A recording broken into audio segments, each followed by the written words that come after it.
Assalamualaikum warahmatullahi wabarakatuh. Selamat siang menjelang sore kepada teman-teman. Pada saat ini kami dari kelompok 6 akan mempresentasikan mata kuliah komunikasi bisnis yang berjudul penulisan bad news. Sebelum itu saya akan memperkenalkan anggota saya terlebih dahulu, yang terdiri dari Ronesa Mauliana Berutu dengan NPM C1 C021026, Amanda Dwi Lestari C1 C021033, Dini Anggraini C1 C021122, dan saya sendiri Alif Oktari C1 C021164. Presentasi pertama akan dibacakan oleh Amanda Dwi Lestari. Kepada Amanda dipersilakan. Baiklah, terima kasih moderator. Untuk materi yang pertama, itu strategi pengorganisasian pesan-pesan bad news. 1. Menciptakan audience conferred tone.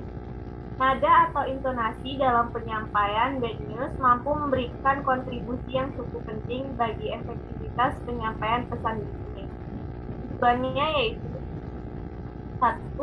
Audiens mengerti bahwa bad news menggambarkan keputusan tegas. 2. Agar audiens mengerti bahwa keputusan Anda adil. 3. Agar audiens tetap memberikan goodwill kepada perusahaan. Selanjutnya, hal yang harus dihindari. Pertama, mengatakan tidak. 2. Menggunakan phrase yang tidak relevan. 3. Permohonan maaf. 4. Penulisan buffer yang terlalu panjang.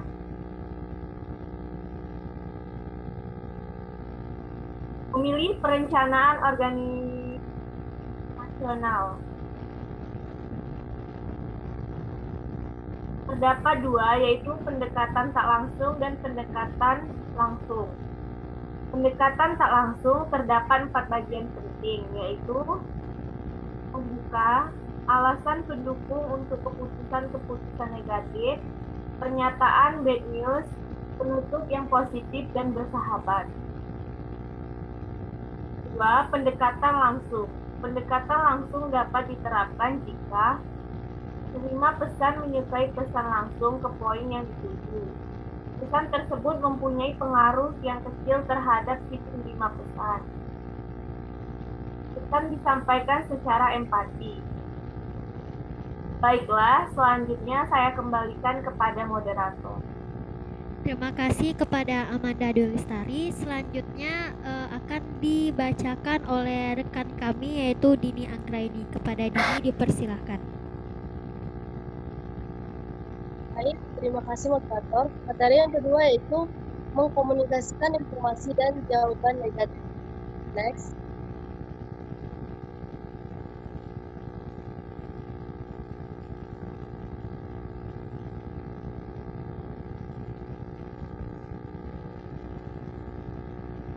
Bad news tentang produk. Bad news yang berkaitan dengan produk antara lain kenaikan harga produk, penarikan kembali produk, kadaluarsa produk, produk rusak atau cacat.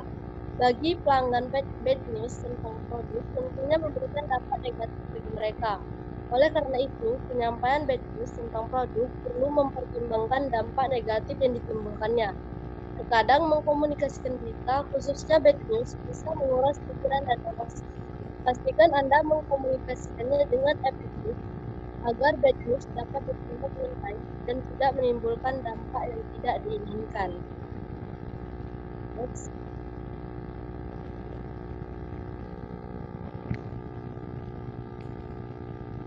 Selanjutnya yaitu penolakan kerjasama. Apabila seseorang meminta informasi atau partisipasi dalam suatu kegiatan tertentu, sementara itu Anda tidak dapat memenuhi permintaannya, Anda dapat menggunakan pendekatan langsung atau pendekatan tidak langsung.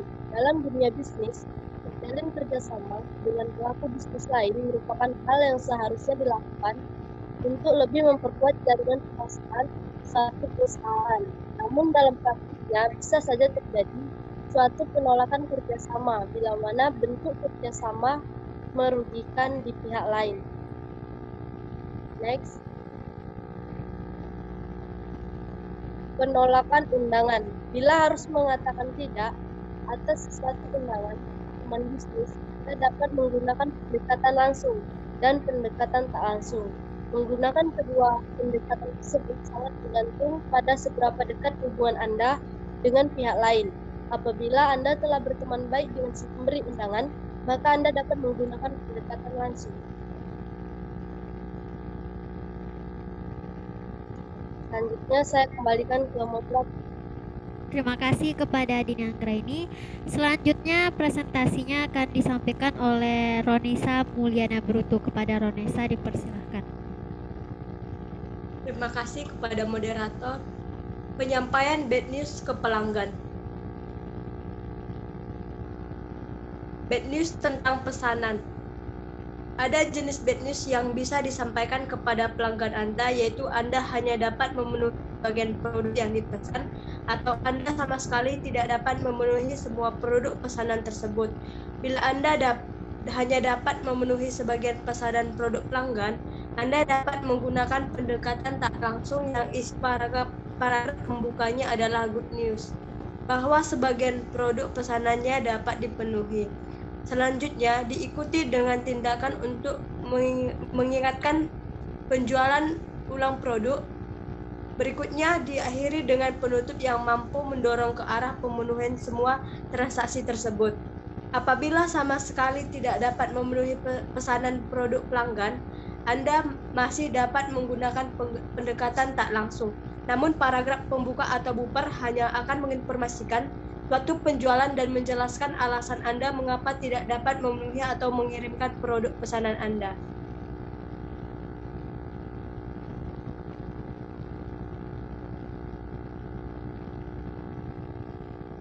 Penolakan surat pengaduan dan keluhan. Dalam melakukan penolakan atas surat pengaduan yang digunakan oleh pelanggan, sebaliknya Anda perlu menghindari penggunaan bahasa yang mempunyai dampak negatif bagi mereka. Sebagai gantinya, tunjukkan bahwa Anda memahami dan telah memperhatikan keluhan tersebut.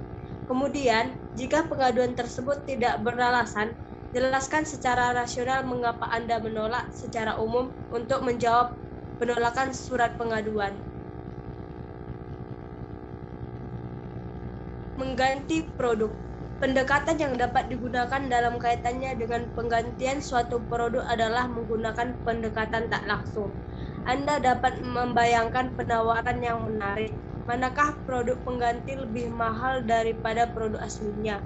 Anda harus menunjukkan kepada pelanggan Anda mengapa produk pengganti tersebut lebih mahal produk aslinya.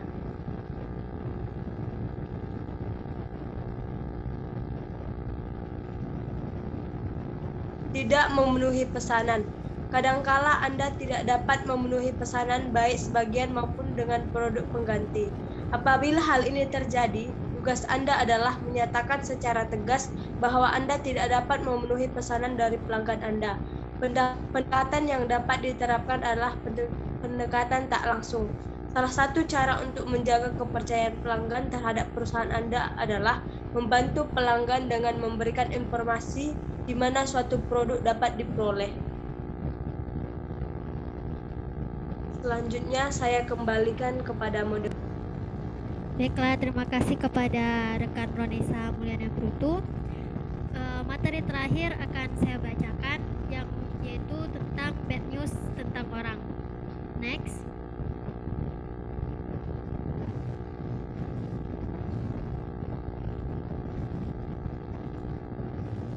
Penolakan menulis surat rekomendasi. Penulisan surat penolakan atas surat rekomendasi dapat dilakukan dengan pendekatan langsung dan pendekatan tidak langsung. Hal-hal yang perlu diperhatikan dalam penulisan penolakan surat rekomendasi ini adalah kita harus mengemukakan apa alasan atas penolakan dari penulisan surat rekomendasi tersebut dan nyatakan secara ringkas serta jelas penolakan tersebut. Next.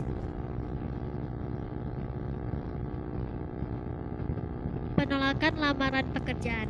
Untuk memberikan jawaban surat lamaran kerja yang memenuhi persyaratan yang telah ditentukan oleh perusahaan, maka perusahaan tersebut dapat melakukan pendekatan langsung.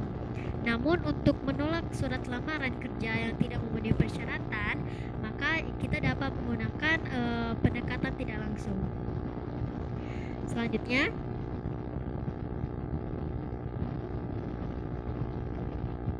baiklah, itu dia presentasi dari kami. Semoga hasil yang didapatkan dari presentasi ini bisa bermanfaat untuk kita semua. Dan bagi teman-teman, jika ada yang ingin bertanya, dapat menuliskan pertanyaannya pada kolom komentar. Jika ada kekurangan atas penyampaian dan tindakan dari ucapan kami meminta maaf. Terima kasih. Assalamualaikum warahmatullahi wabarakatuh.